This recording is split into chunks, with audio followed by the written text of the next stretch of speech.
Hey YouTube, what is up? I was able to get my ABC structure deck a little early, so I figured I'd do a deck profile for you guys, considering how new this deck is. I've been actually net decking this deck for a really long time. I sold my Blue Eyes a little while back after I topped with it at my regionals, and I basically decided to move on to ABC, but unfortunately they didn't sell it at New York Comic Con like I thought they were going to. They just let people play with it, which was a weird thing to do.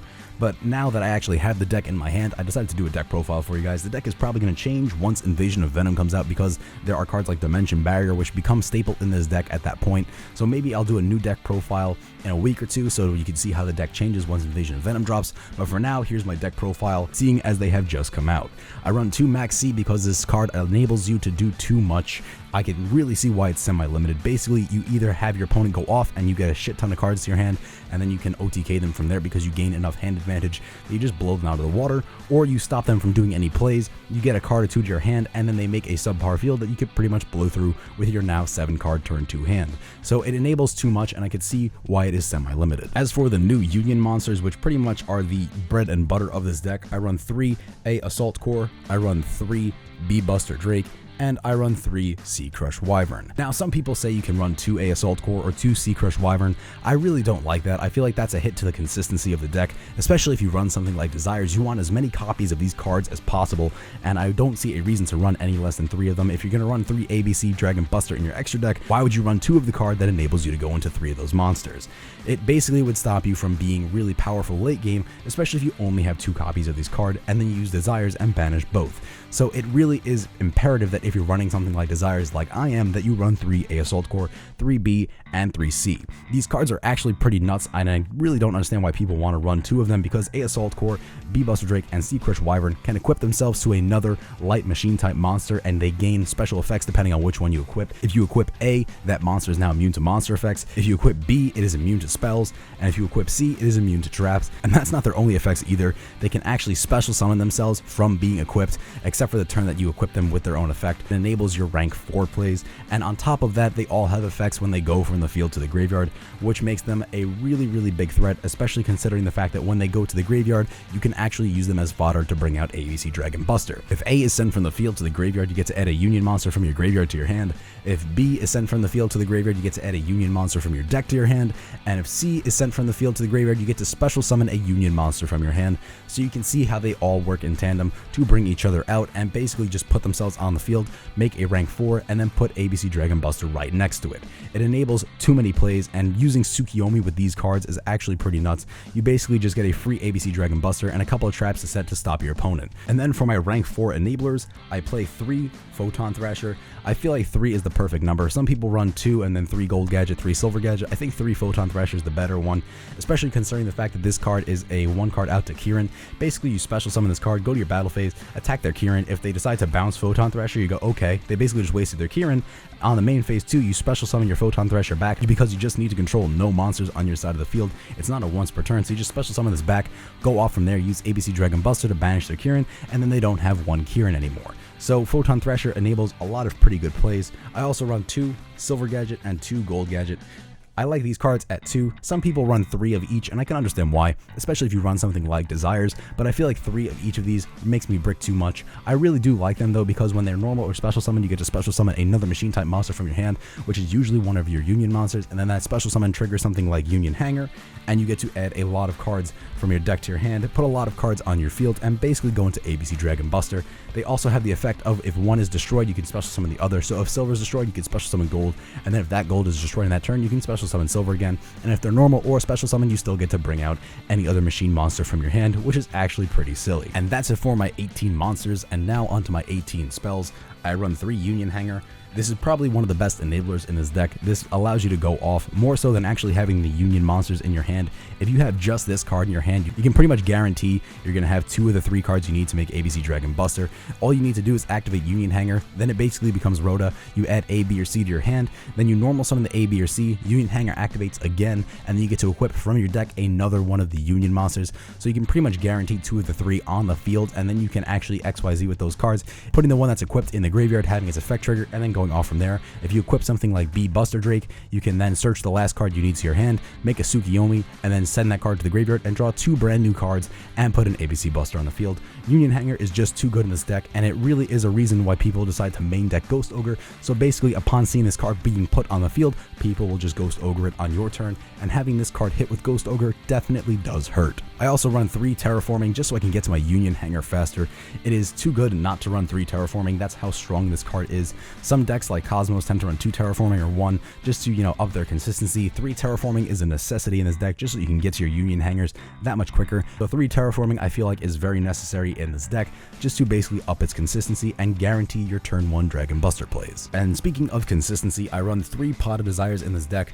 I know some people think that 3 Pot of Desires is a little too much, but I feel like with this deck you need as many cards in your hand as possible to go off and guarantee that your turn 1 board is formidable so that you don't get your shit pushed in on the next turn. And that's why I run 3 Pot of Desires, not because I want to use it more than once, but because I want to see it in my turn 1 hand so that I can start with 6 cards in my hand, which is the same amount of cards my opponent is going to start with. So if I can have a Pot of Desires and then basically get all the cards I need in my hand and then a Max C, I'm set. There's no way my opponent's going to win just because of how much I'm going to push with this one card. Pot of Desires just enables you to open up your plays way too much, and that's why I run 3 of them. I can definitely see this card being hit like Upstart was because it's actually better than Upstart. This is really the reason I think they hit Upstart, just to push Pot of Desires. This card is pretty much worth the price of 1 whole booster box of the Dark Illusion at this point, and that's pretty silly. I also run 3 Twin Twister because back row is a very big problem in this format. Not that it's a prevalent problem, but the fact that if there is a card that's set on the field, usually it's not a bluff. If a card's set and you're playing Blue Eyes, it's Phoenix Wing Blast or Vanities, I know that. So that's why I like to use Twin Twister to get rid of problem cards to stop my opponent from interrupting my plays, and especially considering that ABCs is big now, a lot of people are going to be running stuff like Solemn Strike, so I'll just pop any back row I see with Twin Twisters, and that gets rid of any problem cards. I run 3 just so I can see it to my hand as soon as possible, and the fact that the Union monsters actually thrive in the graveyard, allowing you to bring out ABC Dragon Buster, this enables you to actually get the last card to the graveyard if you can't, for some reason, special summon it to your side of the field. So it's a good way to ditch your Union monsters to the graveyard and get rid of some problem cards in the process. And then for my last 6 cards, I run 2 Swords of Concealing Light. Now I am considering changing these into a Book of Eclipse, which I also do run in this deck, but usually what I use this card for is basically just baiting out my opponent's problem cards. If my opponent has something like Cyber Dragon Infinity on the field, which is going to be a lot more common, I also run these cards to out my opponent's Dragon Buster. I can basically force them. Even if this card doesn't actually go off, I can still stop my opponent. Yeah, Dragon Buster banishes 1 card on the field. You can banish the Swords of Concealing Light before it has a chance to activate, that's fine. I just made you waste your banish at that point. Book of Eclipse is a little harder to negate, but this would basically force a negate from Cyber Dragon Infinity, as with these 2. Book of Eclipse is a quick play though, so you can activate it on your opponent's turn, though they do get a plus if you leave their monsters on the field. So that's why I'm not too sure about replacing these 2 with Book of Eclipse, but I do like 1 Book of Eclipse and these 2 so far. In testing, it works rather well, and they all pretty much do the same thing. This one just kind of gives your opponent an advantage at the price of you actually being able to use it on their turn. And for my last 3 spells, I play 2 Instafusion.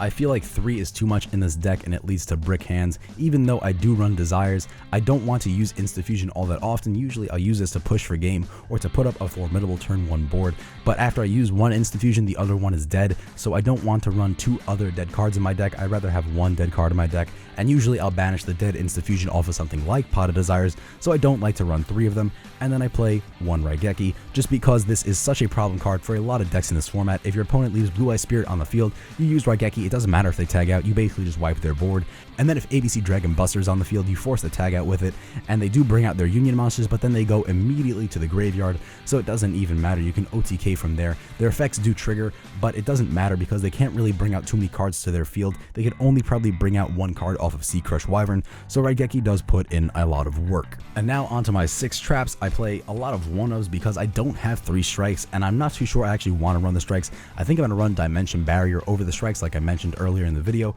Dimension Barrier I think is a more focused Vanity's Emptiness, and I think that's more useful than Solemn Strike because I can stop them from actually summoning the monster before they actually waste the materials for it, and then I make them just have a really awkward board, and I don't have to pay life points, and it does stop that type of monster's effect for the whole turn. So it's like Effect Veiler and Vanity's Emptiness rolled into one. So I run 1 Vanity's Emptiness, 1 Solemn Warning, 1 Torrential Tribute. This is basically to stop my opponent's Dragon Buster plays because they can't tag out on their turn. You can only tag out on your opponent's turn. So if my opponent summons ABC Dragon Buster on their turn, I'll flip Torrential Tribute and then their monster gets destroyed. They can't tag out, they can't bring back A, B, or C, and then they kind of wasted a lot of materials putting a lot of stuff on board just to have it be destroyed. Maybe I'll take these cards out once I put Dimension Barrier in, but I do have to see. I run 1 Floodgate Trap Hole, 1 Bottomless Trap Hole, and 1 Traptrix Trap Hole Nightmare. Now, I've seen people run Treacherous Trap Hole as opposed to this card, and Treacherous Trap Hole is not a bad card, but I like Traptrix Trap Hole Nightmare because it negates the effect and destroys the monster. So I could activate this on my opponent's turn. If my opponent uses Dragon Buster to target one of my monsters, I just negate it and stop it, and then usually people don't expect this card, so they expect their monster to be bottomless or floodgated, but if I let their monster go on the field and then they let their effect activate, Traptrix actually gets rid of the card a lot better than something like bottomless or floodgate would, because these cards actually allow the effect to still go off while this actually negates it. And now for my extra deck, I play 1 Norden and 3 ABC Dragon Buster. ABC Dragon Buster is the card that makes this deck really broken. If you don't know how to bring this card out, you basically just contact fuse from your field or your graveyard 1 A, B, and C, and then you can actually do that multiple times per turn as well. So if you have multiple A, B, and C triplets in your graveyard, you can actually bring out 2 or even 3 Dragon Buster in one turn if you really wanted to. Its effect is also very good. It allows you to target one card on the field and banish it on your turn or your opponent's. You do have to discard a card to do that, but that's not a bad price to pay at all. You can interrupt your opponent's plays really easily with this card, and this is why Blue Eyes is not going to be able to compete with this card, because as soon as they bring out something like Blue Eyes Alternative, you just banish that card, and then they don't have a play, they don't have a way to go into a synchro, and they can't get rid of cards on your field. Also, on your opponent's turn, you can use this card to break apart back into A, B, and C that were banished. You bring them back, special summon them in defense position, which is what you probably want to do, on your side of the field, and then you can go from there. Usually you do this in your opponent's end phase to set up some more XYZ plays, and then bring out ABC Dragon Buster again on your turn. This deck already has a lot of rank 4 synergy, and this card just puts it through the stratosphere. And if any of you guys played Satellar Knights or any rank 4 deck back in the day, the extra deck is going to look a little familiar because you basically just play a bunch of rank 4 staples. I play 1 Abyss Dweller, 1 Bujintai Tsukiyomi. Some people play 2 of this card. I think 1 is just enough. You don't really want to ditch a lot of cards from your hand to the graveyard. You want to do this turn 1 to set up for your ABC Dragon Buster plays, but usually later on you don't have a lot of useless cards in your hand. You want to keep them there, and you do discard a lot with ABC Dragon Buster, so I think 1 Bujintai Tsukiyomi is enough, because 2, I think, basically limits your plays to some really repetitive things, and I like to have a little bit of variety in what I can do with my rank 4s. I also play 1 Castel, 1 Daigusto Emerald to recycle back cards for late game. I run 1 Diamond Direwolf to get rid of problem back row. I like cards in this deck that get rid of 2 materials at the same time, allowing you to use your A, B, and C monsters as materials, and then you don't have to worry about them being trapped under an XYZ that you can't get rid of. Diamond Direwolf is a great example of that, as is Castel. You basically just get rid of both materials at the same time, and then you get to get rid of a problem card and make ABC Dragon Buster at the same time. I run 1 Gear Gigant X just to increase the consistency of my deck. This card allows you to get cards to your hand really easily. You can search out your gold gadgets, you can search out your silver gadgets, you can search out ABC, and that's why I like to run it at 1. I run 1 Silent Honor Arc because a lot of cards can be targeted in this format now. This card kind of fell off once Cosmo came to be. This card is coming back, and it's pretty good, especially because you can use this card to bait out tagouts with something like Spirit Dragon or tagouts with ABC Dragon Buster. I like it because it forces your opponent's plays.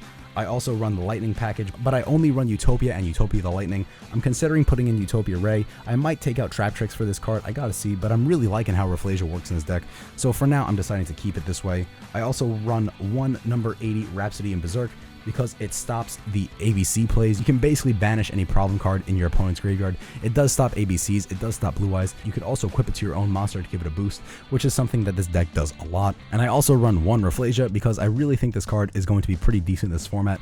I might take it out only because this is a very defensive play and I want my deck to be a little more offensive, but if you're building a defensive deck, I think Rafflesia is a great card to play. Now, just to quickly show you guys my side deck, I play 2 Gamma Seal, 2 Ghost Ogre, and Snow Rabbit. These are for obvious reasons, just to get rid of problem cards, and I basically get to do it for free. I run 3 Ghost Cherries because getting rid of your opponent's ABC Dragon Buster in this duel is really important. I also run 1 Blue Eye Spirit Dragon as a target for it. I don't bother with the Dante. I think that this deck has a good enough matchup against BA already that I don't need to run the Dante, but I do like to run the Spirit Dragon because Blue Eyes can be a problem for me a little bit. I run 2 System Down for the Mirror Match just to get rid of any other problem cards and basically stop my opponent from being able to do anything. I run 3 Anti-Spell Fragrance for the Pendulum matchup, 1 Cycle Reader for Blue Eyes and ABC, and I run 1 Union Scramble just so I can recover. Thank you guys for watching this video. I hope you enjoyed. If you did, don't forget to follow me on Twitter @Schwabs or like my Facebook page. And if you really enjoyed it, don't forget to click subscribe because it's free, it's fun, and I'll see you guys in the next one.